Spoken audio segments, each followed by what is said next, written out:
So what's up mga kaidol, mao niya tong part 2 sa to ang kuha kagabi.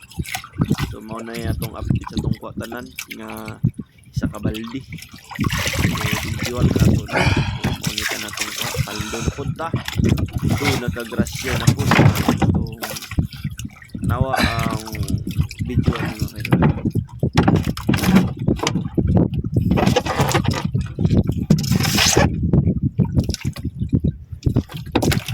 Idol, itong ko sa kabaldi.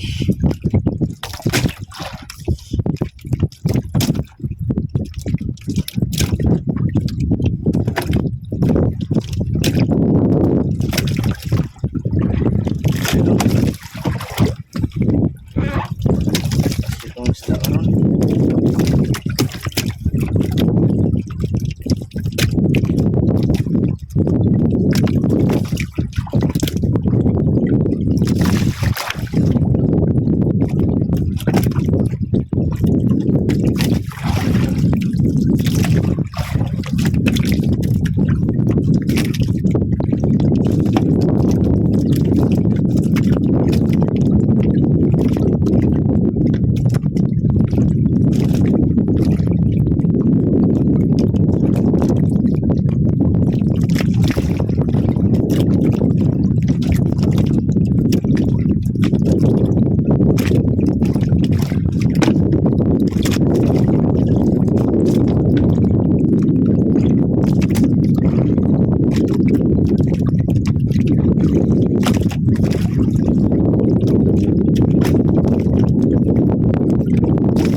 Mga kaidol, so karon mga kaidol mao na tong tanan mga kaidol no. So hayag bulan naman subang na ang oras din mo subang ang bulan mga kaidol alas 10 kapin, pero karon March 8 man ron mga kaidol, pagka uma March 9 mao niya tong update sa tong kuha mo ni uma. So makita niyo ang ato mga kuha ato karong review na mga kaidol na paldo gamay. So kung pa nakapalo mga kaidol, pag-follow mo para updated mo sa kung mga vlog ng mga idol. So karon muli ata kay wala naman. So thank you for watching mga kaidol.